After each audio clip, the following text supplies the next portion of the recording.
Hey everyone, how are we doing? We got Tiffany here, we got Herschel here. Let's go ahead and take a look. First question is environmental agency. Let's get that loaded up here. Got my Pearson loading up. Which chapter is this again, Tiffany? Environmental agency. This question is from confidence intervals. Let's do some confidence intervals right here. We'll be moving this assignment probably this week and get things a little bit adjusted here. Usually we like to move things further out than just the day of. Last night there was some issues with my Pearson, so I decided to move it. A few people 3-4 people emailed me that there were issues. Want to make sure everyone has a fair shot to do the assignments, and thus moved it for everybody. We're here. Confidence intervals for proportions. And you said this is on the homework or the quiz? The quiz. Okay, let's go here. Confidence intervals proportion quiz. And let's find the environmental agency question. Okay. Environmental agency. A little music right here. Vitamin D. Environmental agency, we found it. Awesome. I'll check that next. I'll check that out next year, Herschel. You got it. Environmental agency coming right up. Let's check this out. Here we go.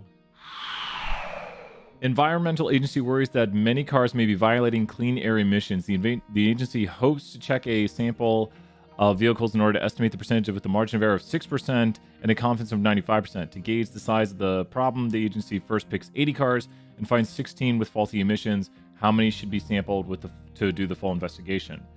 So this question here is pretty complex. And what's it asking us to solve? So the number one thing we do whenever we get a problem is we do what? What do we start doing whenever we get a problem? We know what to do. I need some help in the chat.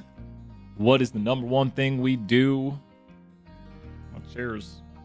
Put some syrup on my chair. What is the number one thing we do? I got it. Number one thing we do. I'm going to start doing it. This problem's got a lot going on in it.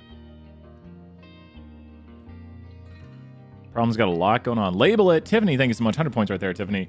100 points. We label the problem. So we got margin of error of 6%. Margin of error. We got 95% confidence. More on that in a second. We got 16. We got 80. 80 is the sample size, and 16 is the X. So what can we get from these two? Take a moment right here and think about it. What do we get if we do X over N, which is the amount of cars? So I'll solve it right here. What is this solving for? What are we solving for by solving the following mathematics, which is 20%? I mean, that's what we get. But what is this? What is X over N, which is the amount of observations out of the sample that we have that are of interest, like the proportion out of a sample. So this is out of the 80 cars that they take in a sample, they see 16 that have this issue. So what is that in notation? That is going to be P hat. P hat is X over N, which is the number of successes out of the number of samples. So important to get there. Kind of the percentage error, 50 points right there. Kind of the sample proportion, which is the percent of error in the samples. Notation-wise, P hat, because this is going to help right here. We don't even know what this 95 is. We'll figure that out in a second. But what we're looking for down here is the margin of error. Now, this is a formula we haven't covered yet, but it's P hat plus or minus Z star, and then P hat times Q hat over N square root. Now, the margin of error is the plus or minus, so this is the margin of error. Rock, what do you think about that first part of the formula? It doesn't matter. We're just going to take it away right here. This is the margin of error. Tiffany, does this make sense right here when I say the margin of error is this, so the other part doesn't matter? Like, this is the margin of error, so we're just going to focus on this. It's the plus or minus. So it's P hat plus or minus this, so it's like a plus or minus, like, I'll be there at 5 plus or minus 30 minutes. The plus or minus of this formula is the margin of error. So that's the margin of error of this formula. So we're not going to worry about the other part, which is the P hat, which is the point estimate or the center of the interval.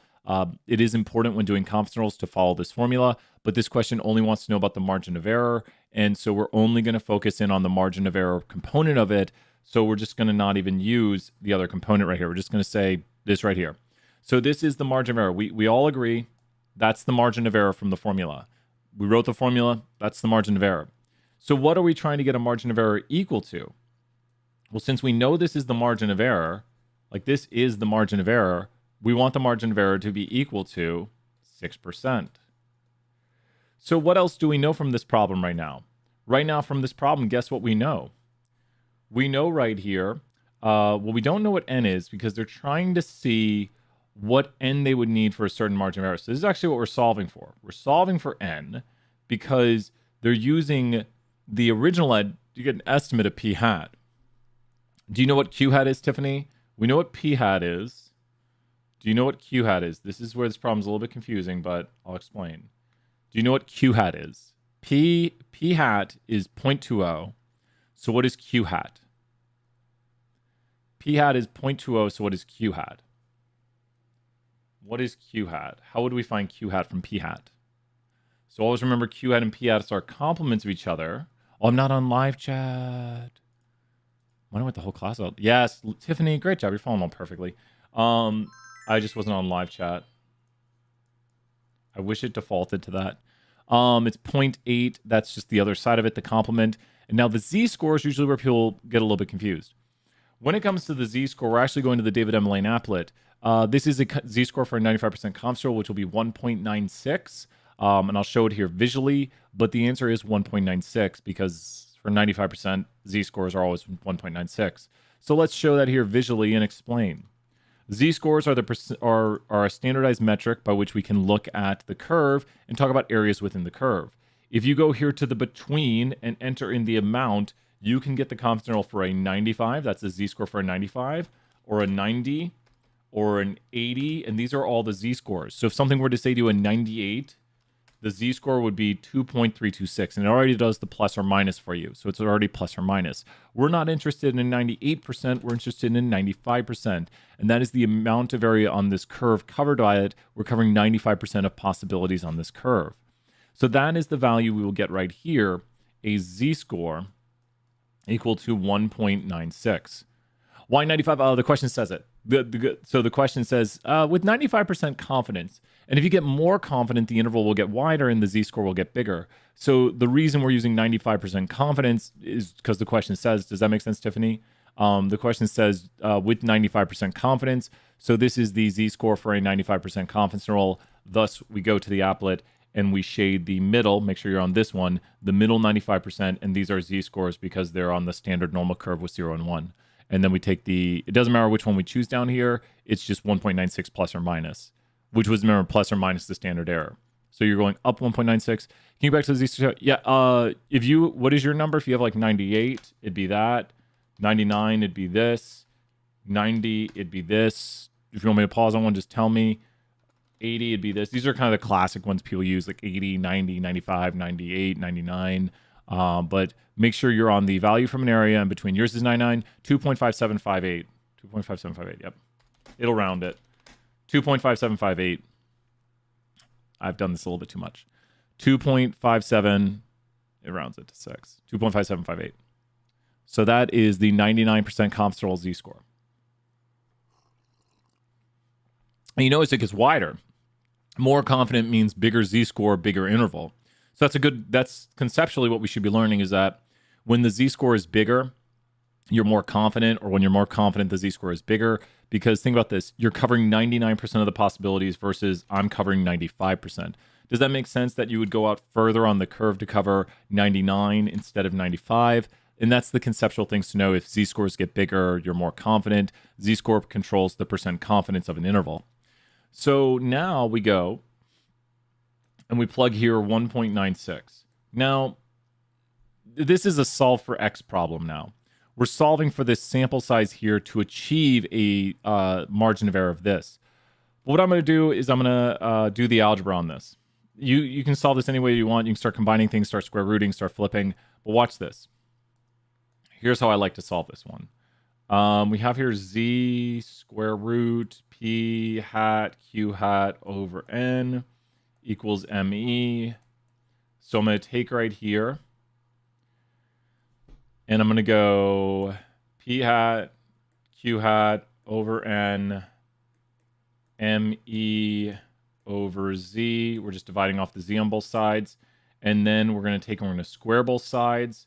So we get p hat, q hat. All we're doing is just going through and step-by-stepping this till it turns into something we can easily do. I'll explain why. There we go here. And now we're going to flip both sides. You can actually flip things in mathematics. A lot of people don't know that. You can just flip both sides. You have to flip both sides. I'm going to repeat that. If you notice now, the z is on top. And then all I have to do is do what now, Tiffany? To solve for n, all I need to do is do what to this whole thing? Do you see my last step right here as I went through and did the algebra? So I went and algebraed this across. So now my last step is going to be what? Can you solve the last step to algebra this to solve for n? And then we'll just plug in the numbers. Yeah, is it cross multiply? I always forget the terms on this. I think you're saying it correctly. We'll go here and put n right here and do p hat, q hat, and then z over me, and this is still squared right here. So that's it. Exactly, Ryan. Great job right there. Ryan, so good to see you here. 100 points right there in the chat. We're going to multiply both sides by p hat, q hat. So now when it comes back to it, we'll just plug in our numbers. We'll just go right here and go to 0.2 times 0.8, z of 1 point, I'm probably blocking this, z of 1.96. And just be very careful when you do this that you solve through correctly. And then that'll equal to the sample size.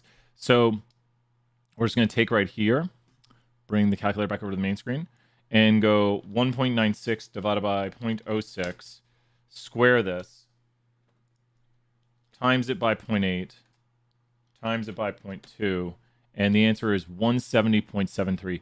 Just your p hat, your q hat, your z, and your me. Just remember from earlier, we found these quantities using the notation. And then this right here, if we solve through, we'll solve for the answer. So we just worked the problem so we didn't have to like solve it through. We just did it with the notation. Does that make sense? Like here's everything plugged in where we solve for p hat, we know what the me is, we know what the z is, and then all we're doing is just taking those quantities and plugging in. How's this looking, Tiffany? I want to pause right here, make sure you're on track with this. But how's this looking for taking those quantities, plugging them in? Just make sure you know what your p hat, your sample proportion is, your complement of your sample proportion, your z-score for your percent confidence, your margin of error for the interval. Plug in those values to this formula.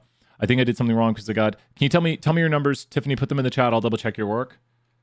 Tell me your numbers up. Throw your numbers in the chat, and I will double check your work, Tiffany. Let's see if Brian got it. Round up to the nearest whole number. I'll double check your work right here. 100%. Sometimes I get a little bit scared right there. Just throw your numbers in the chat, and I will double check. I'll write them down right here. Oh, they're above the first comment. Oh yeah, you did that. Yeah, you're right. Okay. So your p hat is 0.24. Tell me if you don't know how I got that. That's 12 out of 50. Times complement of that, 0.76. That's the complement. You might actually, Tiffany, you might have done it correctly. 2.5758. And your confidence, what do they want? Oh, they want a margin of error of 2%? Yeah, actually, Tiffany, I think you did it correctly. I'm pretty sure you actually did it correctly. It's just really huge. And let's check it out. Okay, so I think you actually did do it correctly, Tiffany. I think you just want a much smaller error with much higher confidence. So it does make sense that you're going to see bigger values like you're seeing. So 2.5758 divided by 0.02.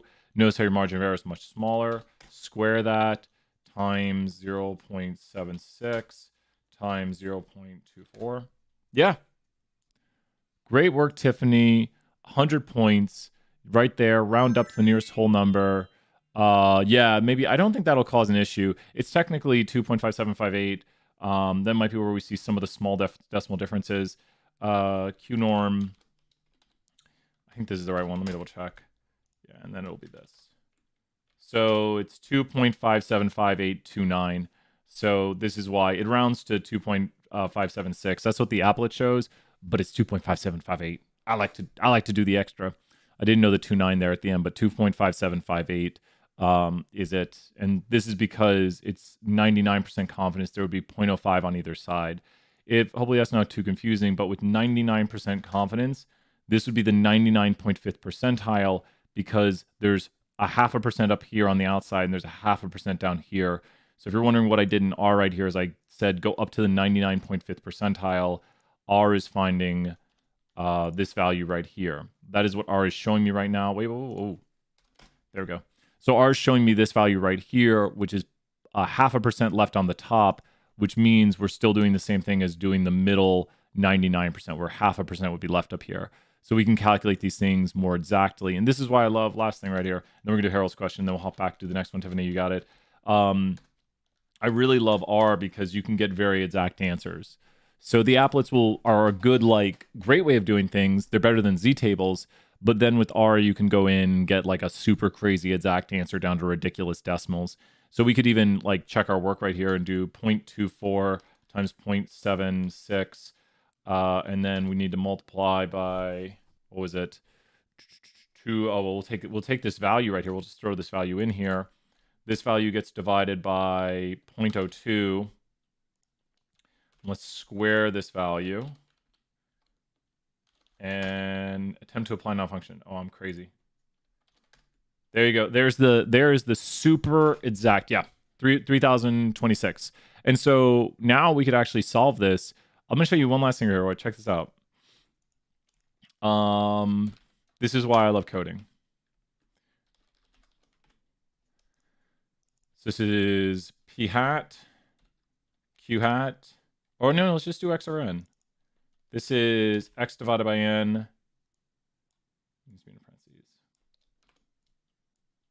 And this is 1 minus x divided by n. And that's the Q norm. So that's the percent confidence. Taking longer than I want to do this. X, n, and then 99. So if that's 99.5 and it's 99, then we need to take 1 minus z score. And so that would be 99. Take half of this.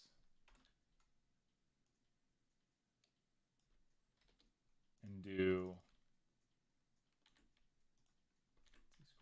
That's ridiculous. I think it does it though, right? Okay. And so let's try this right here.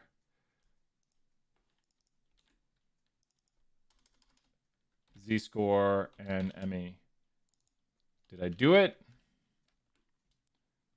Let's call it solver. So here's the question, Tiffany. Does my solver do what we want? You had 1250 with 0.99 and the margin of error of 0.2. I have a math error. I went too quick on this part right here. So Q norm is the part where it's messed up. I'm going to stop in a second. Sorry, I just love this stuff. Q norm.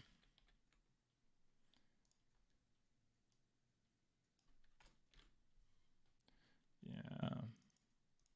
This would have to be calculated now. Okay. Yeah. Object n not found. Okay. We're stopping. That's the end of your answer. 3026 right there. Yep. Great work. We'll hop back to the main screen. Brian's having too much fun. Too much fun here on Stat 201. Let's hop back to the main screen. 3026 is your answer. Yep. I was writing a solver for it, but just the z-score thing. Just so we can solve out questions super quick. Plug in those numbers, but I messed up on the z-score calculation. Because we can do it by hand, we double check, and then we can write functions to solve it for ourselves. And that's why we code. To make errors. I know, right? I messed up that z-score thing, Errol, because if we enter 99%, then we want to get the Q norm for 0.995. So we should take the outside area, 1 minus it, so 1 plus 1 minus the outside area. I think that's the way to do it. I'm going to look at it later. Let me look at your question, Harold. Let me see right here. Gotcha right here. Okay. Wait, is it? Okay, wait, we got the slides. Okay, you're looking at the cluster. Is it the cluster scheme stuff? I'm confused about the positive and negative. It says the positive numbers are clustered above average, and the negative numbers are below average. However, in the explanation, it's not that logic. So, let me take a look. A number close to 0 means the characteristic is close to the overall average among all individuals. Positive numbers means individuals in that cluster are above average. Negative numbers means individuals are below average. Numbers around plus or minus 1 are typical. Numbers outside of plus 2, plus 3 are really eye-catching. These are all z-scores, yep. And so wait, let me see what Harold's saying again. Which portion, also with this slide, I'm just having trouble interpreting the clusters. For example, how can cluster 4 be well above average in miles in last year's flights? Is it an error? Did going from cluster 4 to 5 to increase? Well, cluster 1 was... Cluster 3 is above average across the board. That's correct. Cluster 4 is well above average. Ooh, we might have an error in the slides. Yeah. That's... No, Harold right there. Great job. That's an error on the slides. Yeah, you're right. Yeah, I think you're right. So cluster 4 by very above average values of supple. Yeah, we need to change this. I think someone reran the clustering schemes. Ooh. Wow. Harold, can you send me an email and maybe attach Dr. Lou on it and say we need to update the slides? That's such a bad thing. I'm sorry about that, Harold. Is Mimon not here? He handed out points. Yeah, that's super confusing. That's not correct. You're 100% right there. Those are errors. That's not what we want. And yeah, no, that's not good. Not good. I really want this function to work. Z-score plus 1 minus z-score. I think I got it. Divide by 2.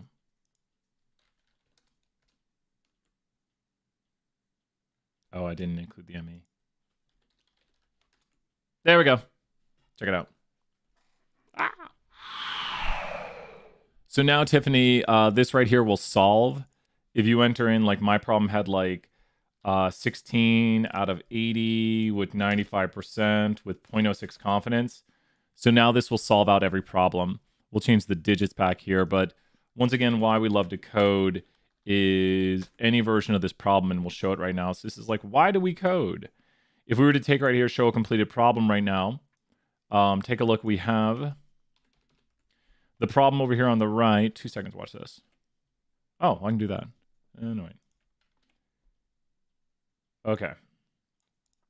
So the problem over here states that we have 6% confidence, 99 or 6% margin of error, 99%, and then we have 8 out of 50. 8 out of 50.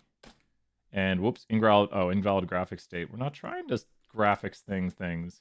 So 248 rounded up. Can we do? Yeah, exactly. Oh yeah, definitely. Let's do it. And so this right here, this solver is just going to solve all the mathematics. It's just plugging things in. This was the only hard part to write, the QNOM part, but that's got it. Let's head back here and do the other part. Let's check it out.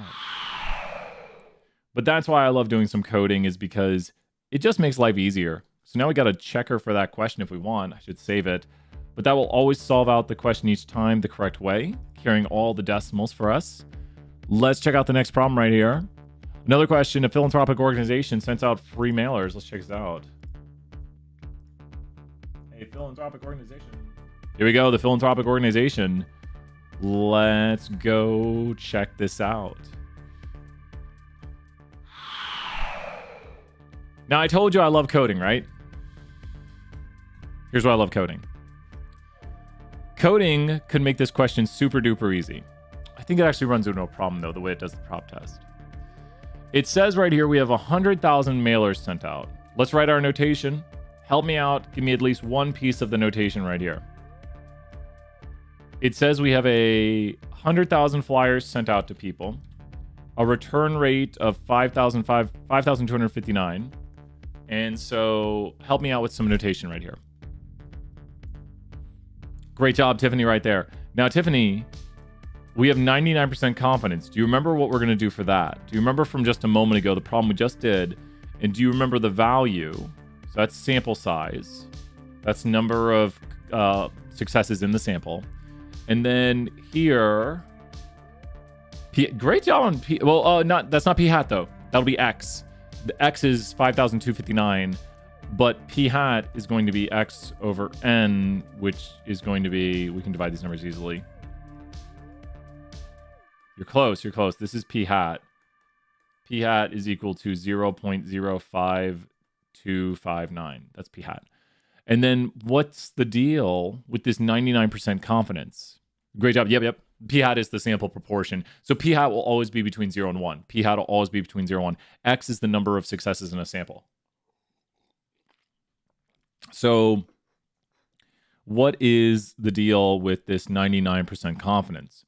The 99% confidence is where we go in and shade the middle 99% of the curve. So that's telling us we will use a z-score of what? Just put it in the chat. So whenever you do this, we'll put the David Emily in the chat. If you get 99% confidence, you will always have the same z-score for 99% confidence. Now, the z-score is relative to how confident you are. The more confident you are, the bigger the z-score gets. This one wants 99% confident, and just watch as we go from 90 to 91, 92, the z-score keeps getting bigger and bigger and bigger and bigger because it's covering more of the curve to be 99% confident. So the z-score here is going to be 2.576. I'll use the number it shows today. So 2.576. And that is the z-score. From here, we just have to know the equation of p hat plus or minus the z-score times p hat q hat over n square root of the quantity. It's quantity square root. So when we're doing this right here, just plug in your numbers, but we're missing one number. What number are we missing right now? And how would we get that number?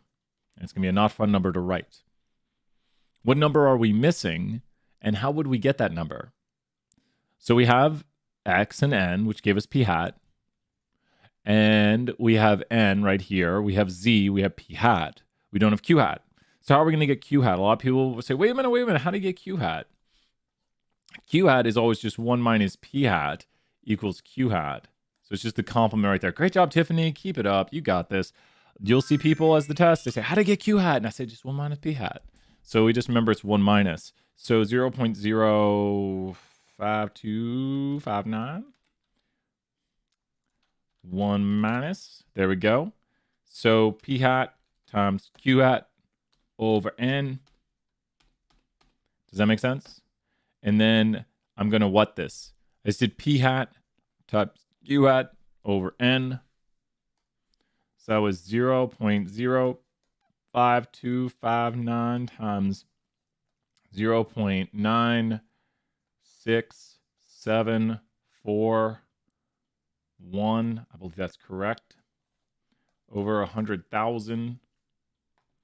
Over 100,000 square root times 2.57. That's a 7. 6 plus or minus 0.05259. All these decimals. So solving this out right here is a bit of a fun time. Fun. This is currently all of this, and we need to square root it. So that is that square rooted. It's in decimal, but I'm going to times it by 2.576. I'll use that number, and we get this. I have just now found the what. I want you to look at it this way. Ignore those numbers right there. We'll zoom in or zoom out. I have just, Tiffany, found the what by multiplying all that together right there. Yep. Did I not write 2.576? Yeah. No, that's correct. 2.576. That is correct.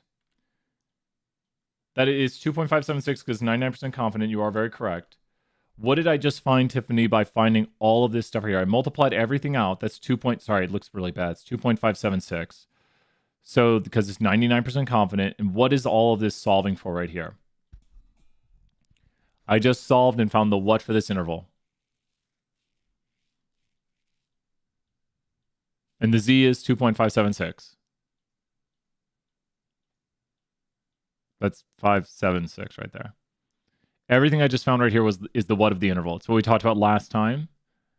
This is going to be the what of the interval. I solved all this mathematics. 0.05259 times 0.96741 over 100,000 square root times this right here. All of that solves out to the what? So this is what all this is when you mathematics it. So this all solves to the what right now? The plus or minus, which is called the what? It's what we were solving for, or what we had in the last question. Oh yeah, here, I'll retype it. Let me do this. Sorry, my handwriting is really bad. Like this, like, you might think I'm not trying. When I was working a job where we had to do paperwork, and they're like, "Hey, Brian, can we talk to you for a second?" I was like, "Yeah," and they're like, "We can't read anything you write." And I was like, "I'm sorry." It's like I have really bad handwriting. Equation. Let's go right here. 0.0 increase font size. Home.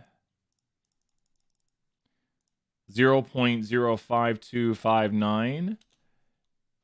And inside the equation,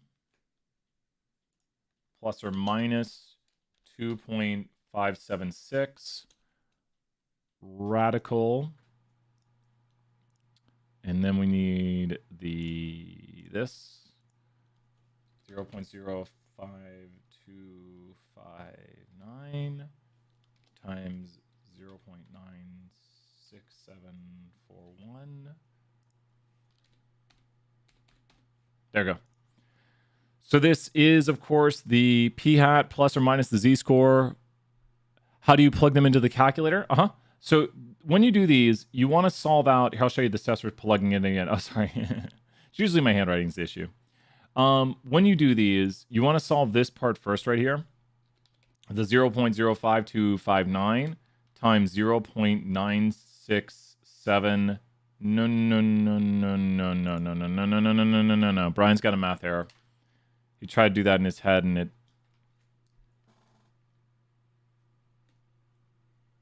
a math error right here. It should be 4, I think. Don't do things in your head. Your head breaks. 0.05259. 9. Yeah, okay. That's why I'm going to do things in your head. Never do things. I mean, I'm just kidding. There we go. I was looking at it, I was like, that doesn't look right. Something's wrong about that. Okay, so we multiply these two together right here. That's the top part right there. That's those two multiplied together. Divide by 1, 2, 1, 2, 3, 100,000. Then you square root. Solve this, divided by this, then square root, then multiply by this. This has all been solved right here. Then we're going to multiply by this. We just square rooted. You can see the square root right there. And then we're going to multiply by the 2.576. And this is now the margin of error. So we could retake and repurpose this to turn this whole thing just into this. A lot of decimals. But this is going to be the margin of error. So now the interval, if we write this as an interval now, the interval is going to be plus or minus that amount of margin of error. So we'd simply take the number right here, we'll put a comma right here, and we're going to take this number right here minus our margin of error. We'll copy the margin of error. 0.05259 minus that, because remember it's plus or minus. So we get 0.077 after that. And then we take and we add it to it. So 5259 plus it.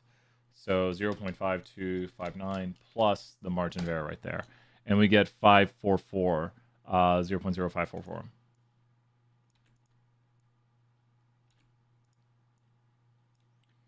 So all you're doing is going this plus this minus this. Does that make sense? How do you do that on a TI calculator? Just do it step by step. Maybe write down the numbers as you go. Double check, multiply these two to begin with. Take that number, subtract by this, then take whatever that is and square root it, then multiply by this. I haven't done a TI in a while. Do this, Tiffany. Do this. Check with Google real quick. Go to Google and type it into Google and try typing it into Google. That's a good way to check. You could actually write into Google like the equation here. I'll write it out real quick here. 2 seconds. Like if you were to have the numbers, I'm Googling Google, and you were to take the following equation, and so there's that, divide by, and then you were to square root this, and square rooting is raising to the 1/2 power. So I want to make sure, like, with the test, and here you can use the calculator right here. So maybe use the Google calculator to double check, but then also practice with your calculator. So I don't want to check everything. I will check some stuff, but a big thing is I want to make sure people for the test can get the answers, because I can't check things on the test. So I want to make sure you have some of them. I can check things every once in a while, but not always. Not always. I want to make sure. So Google calculator here is really good to double check. These are little small decimals, so it can get tough carrying the numbers. So the Google calculator can be very good for that. But just make sure to follow the steps. And if you plug in your numbers, you should get the stuff right here. Yeah. Yep. And so we have right here what we should get. You should get a margin of error that's pretty small. You should get a pretty small margin of error. And here, I'll wait a moment right here. Well, we just found the numbers, so we have our answers. So the answers, we're going to multiply them by 100. So if we take these numbers, here's just the next thing. I'm just taking these numbers right here, and I'm going 5.077, and then the upper is going to be 5.44. I'm just multiplying these by 100. So these have been multiplied by 100 right here to give me my final answers. So if this is going to round up, it's going to round up to this right here. And did the other one? Let me look at my other answer. That's 5.44. So 5.08 to 5.44. So 5.08 to 5.44. Is 5.4 plausible? Yep, it's in my interval. That's got it. So the last thing we do right here is we just multiply by 100. So once you obtain these numbers right here, if you solve your equation, here's the equation written out nice and neat with p hat plus or minus, or I'll write in the notation again on this. Once again, it all comes down to notation. We say it every day that it's going to come down to notation, whether or not you can identify things in formulas. Let's go here to the equation, the accent. There's the hat. It's hard to see that. P hat plus or minus the z score, and then we go p hat, and p hat's the sample proportion, times q hat, which is the complement of the sample proportion, over n. So there is the equation right there, and then we plugged in our numbers. So it really came down to just a problem of identifying notation. Oh, then we have the last little bits over here. So it came down to finding the notation, solving the notation, and we have p hat plus or minus z times p hat q hat over n square root. Plug in your p hat, plug in your z. But a lot of people get stuck on this because p hat's not given to you. You have to solve p hat using x over n. X is the number of successes, n is the number of trials, and the percent confidence is going to give us the z score.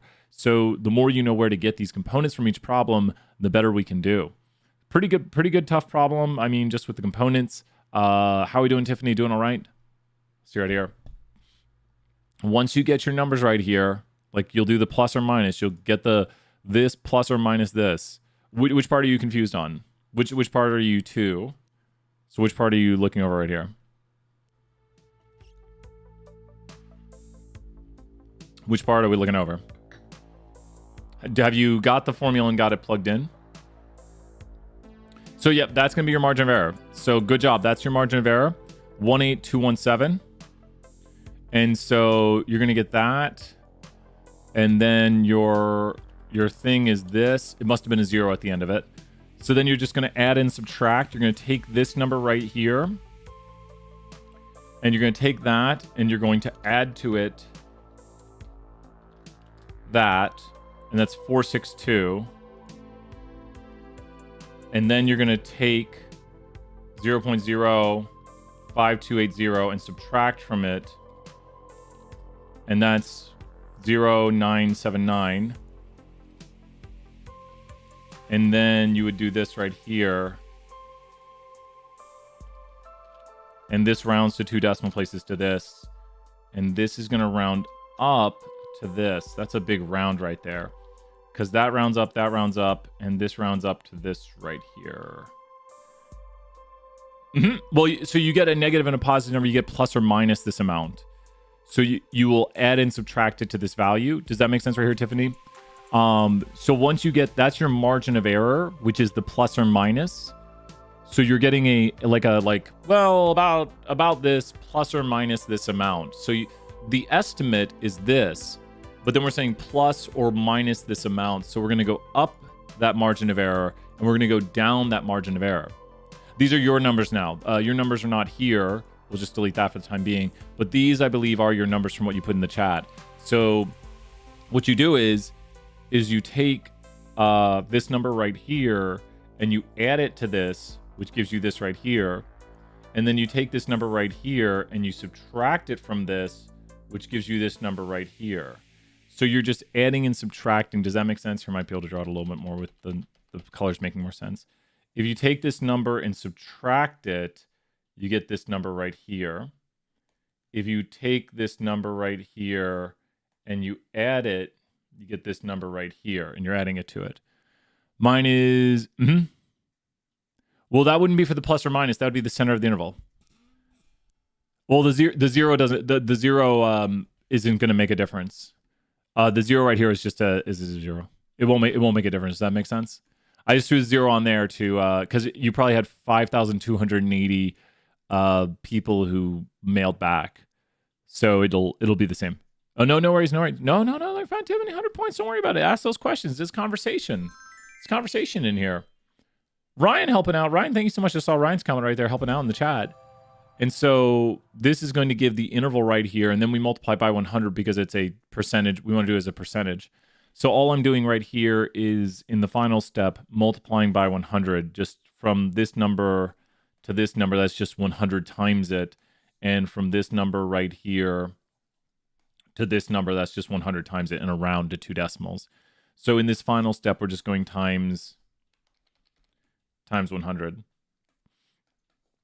And times 100 to turn it into a percentage. So these should be your answers, Tiffany. These should be your answers. Does that make sense? So you found the margin of error, and then you're just adding and subtracting that to the center of the interval. Because you're just saying, awesome, great job, Tiffany, excellent work, thank you so much. So here's what p hat is, and then you go plus, this is the minus. You're going to go minus a certain amount, and you're going to go plus a certain amount. I hate that crayon. I hate the crayons. I need to talk to someone at Microsoft. That'll never happen. I'm going to be like, let me use more than 3. You can't use more than 3 pens. And I used to be able to have so many pens, so many different colors. And now they're like, you get 3 pens, 3 crayons. Because like, look, I can add another crayon. No, these are pencils. But I can't add, you get 3 highlighters. And it's like, that is not ideal. I like to have give me as many as I want. What is the problem with letting me use 5 highlighters and 5 markers? Because now I just use I don't know. Back in the day, I would install Microsoft Word 2016 or 2018 if it let me use what I want. If it let me do it the way I want. I've tried to roll it back. I've tried to fix it. Not happening. The last portion of the question, Tiffany asks you if a certain value is plausible. When would a certain value be plausible? When would a certain value right here be plausible? Just think about it's asking if a value is plausible. So when is a certain value plausible? When do you think a certain value is believable? Yeah, that could be true. When do you think a certain value is yeah, that could be a true value. Oh yeah, that might be real. That might be real value. If it is in the values of the interval, right? Yes, correct. You got it, Tiffany. 100 points right there. If it's contained in the interval. So since 5.4 is contained in my interval, I believe it's plausible. If you were to have a different version of the problem that had the value not contained, you see that one is contained, so it is plausible. That one is contained, even if it's on the edge. Even if it's on the edge. This one is in the interval. This one is not in the interval. This one's not in the interval. So since this one's not in the interval, 4.5 is not in the interval, we would say it's not plausible. We don't think 4.5 could be a possible value. Yes, if it is in the interval, it's plausible. If it's not in the interval, it's not plausible. Does that make sense? You're let's not look at the... It'd be nice if we might not see... Oh. Okay, cool. So here's a problem we haven't seen the answer to yet. Is 4.6 plausible, yes or no? Yes or no right now is 4.6. Look at the interval. This is a totally different problem. We don't know the answer to yet. Is 4.6 plausible, yes or no? So you look here and you look at the interval and you say 4.6. Is that a possible value? So you look at this interval, you say 4.6. You look at this interval, you say 4.6. Is that plausible? Like, could that be a value of which could be the truth? So we think the truth is somewhere between 4.53. Yes, in the interval. Yep, it's in the interval. And so another version of the question right here. I'll do this one. Do I think 5% is plausible? It's in the interval. So yep. One more or less version. Do I think 4.9 is plausible? It's in the interval. So yes. Does that make sense? Yes, I think that was in your interval. Yep, as long as it's in your interval. Do I think 5.4 is plausible? Yep, it's in the interval. Do I think 4.8 is plausible? No. Why? 4.8 I do not think is plausible because it's not in the interval. So just make sure you check your interval to see if the value you're wondering about is contained in the interval. Whatever interval you get, look at your interval and say, is that value in the interval? Because this is what we think the truth is. We think the truth is somewhere between here to here. So if someone said, do you think the truth is 4.8? I'd say, no, 4.8 is not in the interval. It's like I tell you, I think I can run a mile in 6 to 7 minutes. You say, do you think you can run it in 5 minutes? I say, no, I didn't tell you that value. So back to the main screen. Excellent. We got time at least for one more question. What do we have? What questions do we have? Throw those questions out there. If you got a question, let me know. Got time at least for one more question, I think. Could do another confidence interval question. Confidence interval is good stuff. It's very similar to what we've been doing. Do you have one more confidence interval question, Tiffany? One more confidence interval. There's the vitamin D. There's graduating high school. Can we do another one? One of the same problems just with a 90% confidence? Yeah, let's look for one 90% confidence. 90% confidence is going to be a z-score of 1.645 or 1.6449. Learn too many. We found it. Is this... One of those like... I don't love those ones. There's a 90%. Here's 99%. So a lot of these, how many adults should be tested problems. Okay, here's a 99%. Let's donors again. We just did the donors one. Like, here's one where we could do percent confidence.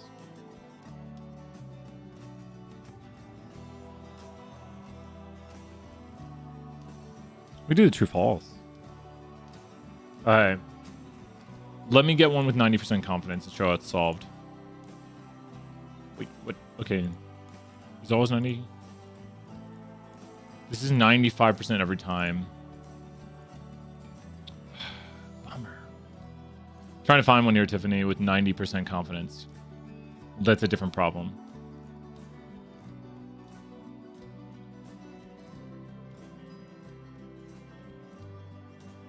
We haven't done this one yet. Is it always going to be 98? You got to be kidding me. Why is it always 98? They really like that 98% confidence roll. Well, let's do a 98% confidence roll. The percent confidence is just going to tell you the what, Tiffany? Let's go check out this problem. Here is the vitamin D problem doing confidence rolls. Let's check it out. So whenever we talk about a certain percent confidence, that's just going to tell us the what for an interval. Whenever we say I'm this confident, that will always tell us the what for an interval. So just one letter in the chat, it'll solve for the this of an interval. So when I say I'm this confident, that will then be used to find the blank for an interval. And let's think about what we need to make an interval. And we'll look at the components to be like, well, what would the confidence relate to? So when we look at this, we have a few components to this. It wants us to build a 98% confidence interval. And 98% confidence it's asking for. It says here that we talked to 2,900 children. 22% of them are deficient in vitamin D. We want to build a 98% confidence interval. Yep, and so this one right here, and we'll talk what a 90% is here in a moment. So whenever it says build a 98% confidence interval, then what is the 98% relating to? Well, here's some of the notation.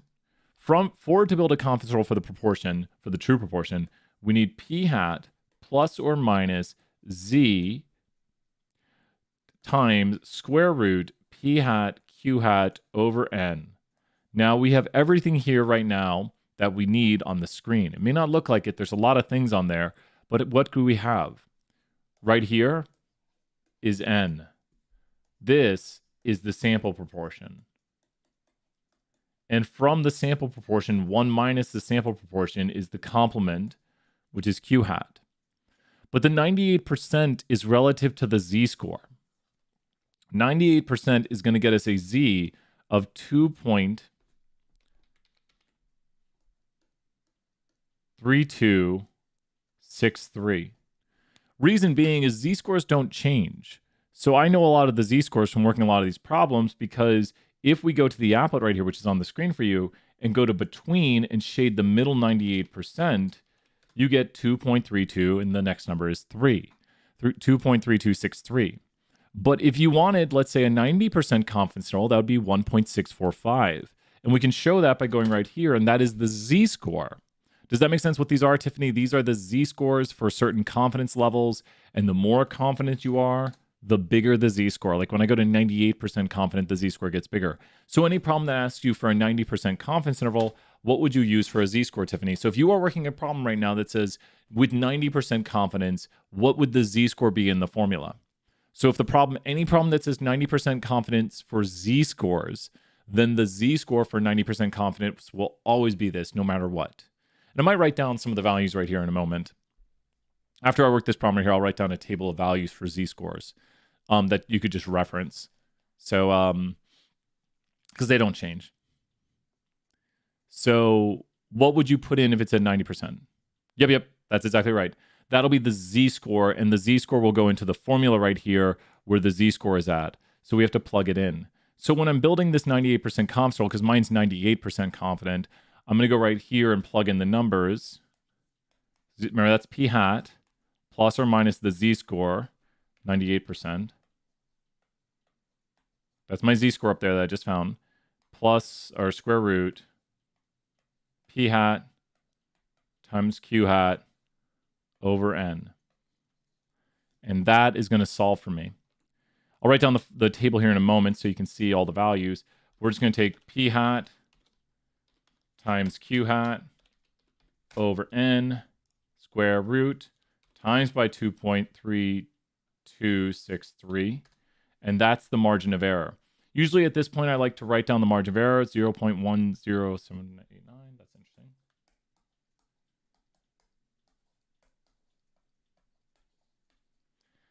And then we do plus or minus on this. So now we get the interval here by doing plus or minus, and we're just going to add and subtract this to it.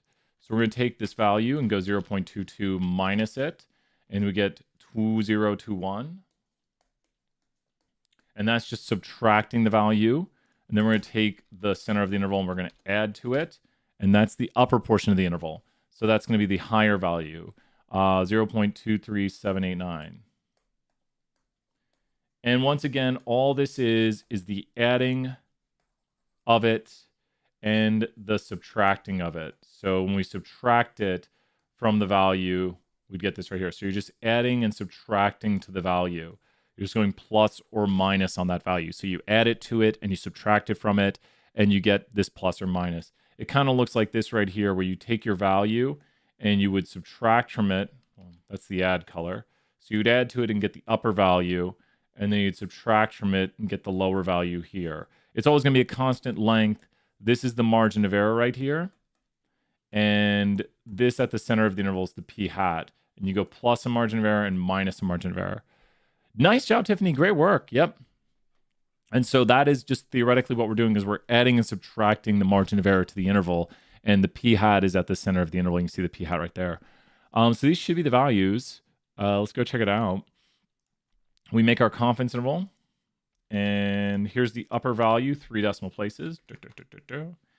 And the lower value was like 0.202, I think. Let me double check. Don't want to get it wrong. Not today, my person.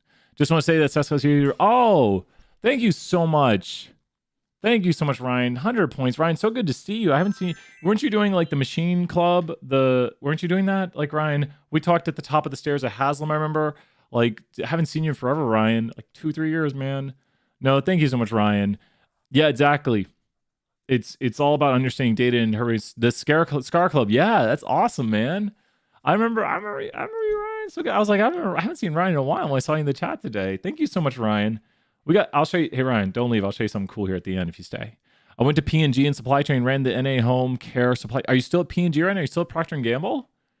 Have we talked about you coming back and talking to students and stuff? And I mean, we are always, if P&G wants to come to recruit, we got some amazing top tier students. You left. That's all right. You're more than welcome to leave. You're more welcome to come speak at any time. I am honored that my former students come by and say, hey, I am. We have P&G would love to do stats 2-1. Oh, that's awesome. Well, so wait, do you still have contacts at P&G? I know one person at P&G. Maybe I don't want to show their LinkedIn live on stream, but I know someone who's, I'm pretty sure. Let me go. I was actually looking at the profile yesterday. Yeah. I know a vice president data and analytics at Procter & Gamble. He's vice president of data and analytics at Procter & Gamble. Don't want to say who on stream, but I mean, I don't know, just mentioning someone on a random live stream. But yeah, actually, he just got promoted to that. He was VP, vice president, data and analytics. Yeah, that's so awesome. And we're gonna probably have him come and speak. You went to Deloitte. Well, Deloitte's excellent also. Well, we'd happy to get in touch with Stephanie Shepard. Wants Stat 2-1 courses more than any because they want sophomores. Oh, really? Well, I need to talk to David. I'll say his first name. I need to talk to David about that. And I am 98% confident the true proportion of children who are deficient in vitamin D is contained in the interval. About 98% of 98% of random samples of size 2 will produce confidence rolls that contain the true proportion. So let's finish off that question right there. I quit Deloitte. You're having quite the interest. You're having quite, well, that's amazing. I mean, that's a lot of, people who are highly sought after get a lot of job offers. And so congratulations. I mean, of course, do what's best for your career. Obviously, put in 2 weeks notices and stuff and, all that good stuff. But yeah, if you get some great offers and a company is recruiting you, didn't want to work for MKMK because they are, I don't know anything about that. And I am starting up. Well, cool. Awesome. Well, that's cool. I want to show you. Check this out. Check this out. You ready for this? Check this out, man.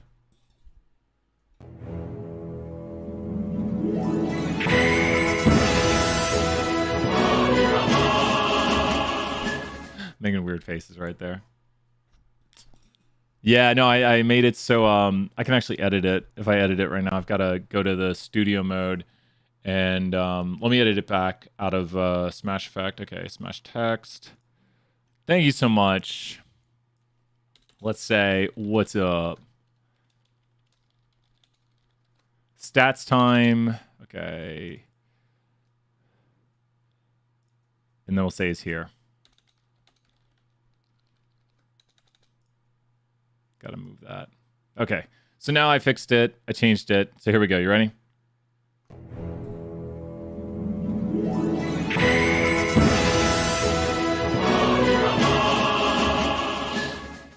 This is OBS. This is Open Broadcast Studio, OBS. I was using Streamlabs OBS, but this is just OBS, Open Broadcast Studio, and just allows for all that kind of stuff. And I've got 500 million things. So much going on, so many different things, lots of different stuff. Just basically running a spaceship over here. So I got my mugs, all that good stuff. But this is Open Broadcast software. I have tons and tons of here. I'll show you really, really quickly over here. So the Stream Deck that I have, go here and look at Stream Deck. This is how I'm able to easily change things like my Smash effects and stuff and all my different effects, whether it be like MewBot on the screen, whether it be Tiny Brian and his parrot, all these different things right here are just done via, like I can make the parrot go away. But all of this has to be set up over time, like different things. And we got the boss. He's not on this screen. The boss is currently apparently there. I could make the boss go away. These are like my backgrounds that I use on the main screen, whether I want the Marvel background or I'll show you the other background here. We'll turn it on. And so now if I go back to the main screen, it's got this background right now, which is like an 80s background. So So we can go back to the Marvel background right here, but I've just got different backgrounds if I please. There's the smash effect above that, daily events like Wacky Wednesday.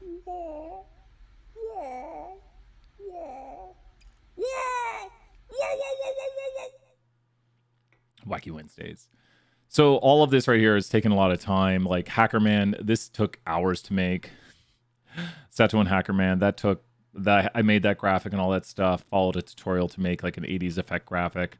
Puppet Sharks, green screens and Puppet Sharks. Graphics logo. I don't think I have the rain set up. Oh, I do have the sad rain. I did fix that. Which problem, Tiffany? Which problem are you working on? We're just chilling out for a moment. I did fix the rain effect, but I haven't used it any lately. But I'm supposed to play the sad rain when I do something like this.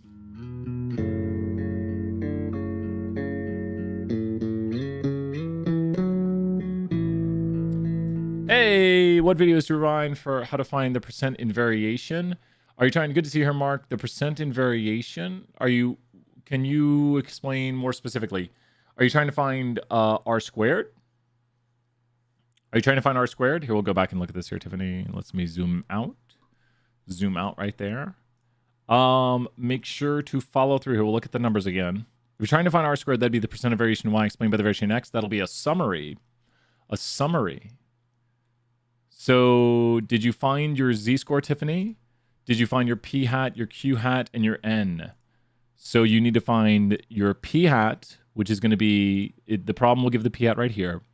Then you need to find your z-score, which your z-score is going to be based on your percent confidence. Yours might not be 98%. So the percent confidence is based on the z-score. And then you find your p hat, your q hat, remember the complement right here. And then you find your sample size n. And then you go through here and solve where you do p hat plus this, p hat minus this, and that will give you the interval itself. So these are the upper and lower values right here obtained from the interval. So which one were you wondering about, Mark? Let's see what Mark says right here. If you're trying to find the percent of variation y explained by the variation x, that will be a summary. I don't think we have a model currently stored, but summary. Oh, we do. We do. It's actually this model over here, which is a wrong model, but very useful. This is the percent of variation in y explained by the variation in x. That will be, for this model, the percent of variation in the y variable explained by the x variable is 97.18%. The typical miss the model makes when predicting y is 13.75, whatever the units of y is. Does that make sense? The coefficient of the intercept is at x. We expect the value of y on average to be 92.249. Two observations that differ by 1 unit of x are expected to differ in y by 35.859 units of y. There are no units on this. It's just a y and an x. Usually we like to give the units. We'll head off here in a second because we're going to teach some 320. Got my pliers. This is my fidget tool right here. Mine says vitamin D problem. Just had a recent study of 2,400. And so what is your N right there, Tiffany? What is your N? What is your sample size for that problem? You're welcome, Mark. You're welcome. What is your sample size for that problem? What will be your sample size? What will be your sample size? And it says 98%. So when you do this right here, I'll write the numbers in, but you got to solve it. You got this. You got this. So what is going to be your N right here? So we need to change our numbers. So you're going to have the same z-score, but your N is going to be, what's your N going to be? So we're just taking and plugging in the numbers right here. So N will be what? Well, that's going to be P hat. P hat is this right here. That's the sample proportion. So P hat is 0.23, which is the sample proportion. And then correct. And then this will be P hat. And this will be Q hat. Does that make sense, Tiffany, right there? Good to see you here, Vincent. Does this make sense, Tiffany? This is your problem. That's a 3 right there. Make sure that's a 3. People might not be able to read that. But this is your problem right here. These are the numbers you gave to me. 23% is P hat, Q hat over N, and then there's the Z-score because 98% confidence. These are different numbers than the above problem, but these are the numbers you'll be using plugged into the P hat plus or minus Z times square root P hat, Q hat over N. Double check it, solve it. Good practice for the test. I want to make sure you can solve these. So I'll let you solve it. Double check it. You got this. How's everything looking? Gonna head off here in like 2 minutes. Everything looking good, making sense. Like, does it make sense why these numbers are going where they're going? We have our sample size. I tried to do... So what I do first, what does Brian always solve for first? So don't solve the whole thing out. What does Brian solve for first whenever he solves these? What does Brian solve for first whenever he solves these? I want you to tell me mathematically, what do I always solve for and then write down? This is Brian's way of solving these. I always solve for this first. What? What do I always solve for first? What am I always solving for first?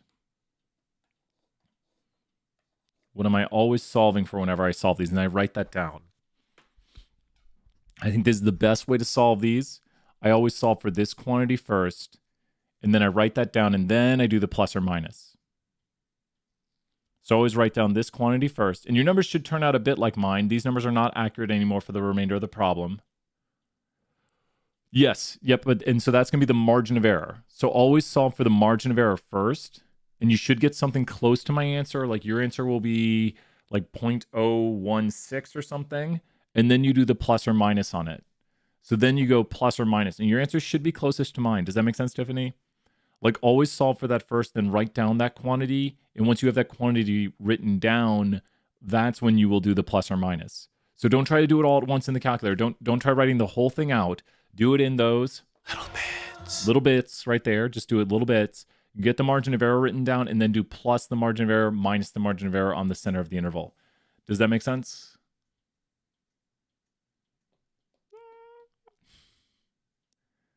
That should work in Google. Let me double check.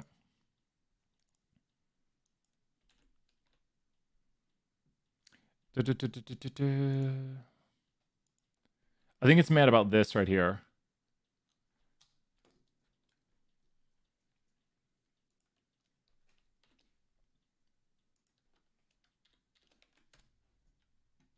Ooh, it doesn't.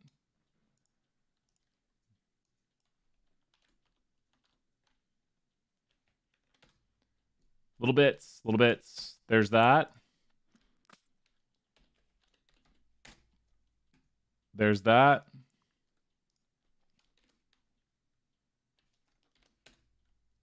There's that. I'm just doing that for the heck of it. There's that. There's that. Ooh. Yeah, and then we need to multiply by the... Let's see, what's the difference right there? I don't see a difference. Why did it not do it?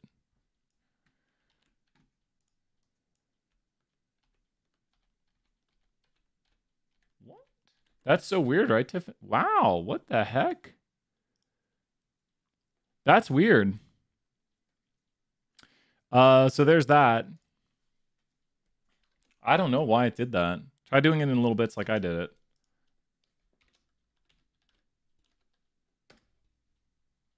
There you go. Looking good. About 2%. That's a perfect 2%. So Tiffany, I think your answer is 21 to 25. You should get 21% to 25% because that rounds to basically exactly 2%. So you should have 0.21, because if you take this right here and do 0. That's this plus this, you'll get 25, and then if you do minus this, you'll get this right here. Does that make sense, Tiffany? It's basically two. Just think of this as 2%. For all intents and purposes, this right here just rounds to 2%. And that's just going to be that. Like, it's such a perfect round to 2% that it's going to be 21 to 25%. How's that looking, Tiffany? Looking pretty good. How we doing? What? Try Google Calculator. That's Google.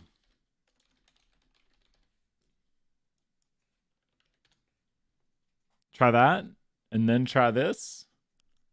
And then you could do like...